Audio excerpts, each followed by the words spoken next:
दोस्तों जरा सोचिए, आप मेहनत की कमाई से रोज थोड़ा थोड़ा सोना खरीद रहे हैं, ऐप पर टैप करके सोचते हैं कि ये डिजिटल गोल्ड सुरक्षित है, आसान है, कभी भी बेच सकते हैं। लेकिन अगर कल को वो प्लेटफॉर्म बंद हो जाए, दिवालिया हो जाए या आपका सोना वॉल्ट में ही नहीं है तो क्या होगा? आपकी सारी मेहनत की कमाई डूब जाएगी। दोस्तों ये कोई काल्पनिक सवाल नहीं है, ये हकीकत है जिसकी तरफ शेयर बाजार का चौकीदार भारतीय प्रतिभूति और विनिमय बोर्ड यानी सेबी ने उंगली उठाई है। हाल ही में 8 नवंबर 2025 को सेबी ने एक प्रेस रिलीज जारी करके साफ साफ चेतावनी दी थी कि डिजिटल गोल्ड देश में किसी भी रेगुलेटर के अंदर नहीं आता। ये अनरेगुलेटेड है और इसमें निवेश का पूरा रिस्क खुद पर है। दोस्तों पहले समझिए कि डिजिटल गोल्ड आखिर है क्या।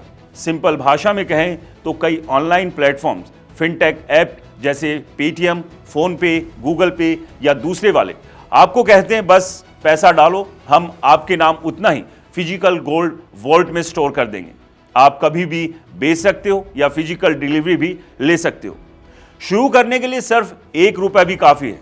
लगता है कितना कन्वीनियंट है, कोई ज्वेलरी की मेकिंग चार्ज नहीं, कोई स्टोरेज की टेंशन नहीं। लेकिन सेबी कह रहा है रुकिए, ये डिजिटल गोल्ड ना तो सिक्योरिटीज है ना कमोडिटी डेरिवेटिव, इसलिए सेबी की निगरानी में नहीं आता। मतलब अगर प्लेटफॉर्म्स ने धोखा दिया या कंपनी डूब गई तो सेबी की इन्वेस्टर प्रोटेक्शन स्कीम आपको बचाने नहीं आएगी। यानी काउंटर पार्टी रिस्क पूरा आपका, यानी प्लेटफॉर्म पर भरोसा टूटा तो पैसा गया।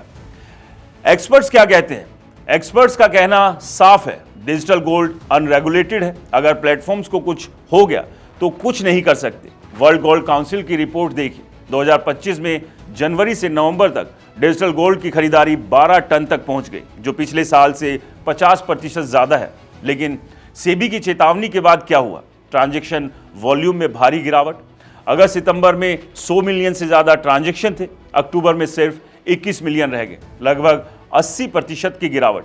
वैल्यू भी सितंबर में 1410 करोड़ से घटकर अक्टूबर में 550 करोड़ हो गई। कई इन्फ्लुएंसर्स ने सोशल मीडिया पर चेताया कि अगर प्लेटफॉर्म्स बंद हुए तो पैसा या सोना निकालना मुश्किल हो जाएगा।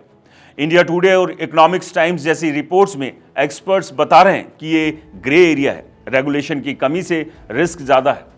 ऐसे में दोस्तों सवाल यह है कि सेबी किस माध्यम से आगाह कर रहा है? सीधे उन ऑनलाइन प्लेटफॉर्म्स और ऐसे ऐप से दूर रहने की सलाह दी है जो डिजिटल गोल्ड या ई गोल्ड बेच रहे हैं। सोने के दाम रिकॉर्ड हाई पर है। 2025 में गोल्ड प्राइस 60% तक चढ़ा और अभी 2026 में भी लगातार तेजी से बढ़ रहा है। ऐसे में लोग लालच में आकर डिजिटल तरीके से खरीद रहे हैं।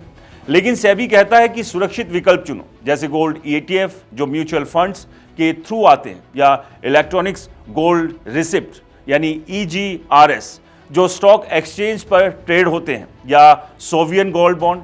ये सब सेबी रेगुलेटेड है। इनमें इन्वेस्टर प्रोटेक्शन है, ग्रीवेंस रिडेसल है। दोस्तों अगर आप भी ये गलती कर रहे हैं तो सावधान हो जाइए, आपकी मेहनत की कमाई डूबने का रिस्क मत लीजिए। छोटी छोटी बचत के लिए डिजिटल गोल्ड ठीक लगता है, लेकिन लंबे समय के लिए रेगुलेटेड ऑप्शंस बेहतर है। India Boolean and jewellers association तो सेल्फ रेगुलेटरी ऑर्गेनाइजेशन बना रहा है, लेकिन अभी तक वो पूरा नहीं हुआ। दोस्तों एक्सपर्ट्स की राय साफ है, कन्वीनियंस के चक्कर में सेफ्टी मत छोड़ो। सोना तो चमकता है, लेकिन अनरेगुलेटेड रास्ता खतरनाक है। सोच समझकर निवेश करें, नहीं तो पछतावा हाथ लगेगा। अगर कोई सवाल हो तो कमेंट्स में बताइए। और हाँ, आपको बता दें कि ये वीडियो जानकारी के लिए है, किसी भी तरह की कोई निवेश की सलाह के लिए बिल्कुल नहीं है। इसलिए मार्केट में जहां भी इन्वेस्ट करें, अच्छे से मार्केट को जानें, परखें और किसी अच्छे फाइनेंशियल एक्सपर्ट से सलाह लेने के बाद ही अपनी मेहनत की कमाई को इन्वेस्ट करें। और हाँ, इस वीडियो को लाइक करें, शेयर करें, हमारे चैनल को सब्सक्राइब और फॉलो करना बिल्कुल ना भूलें। नमस्कार।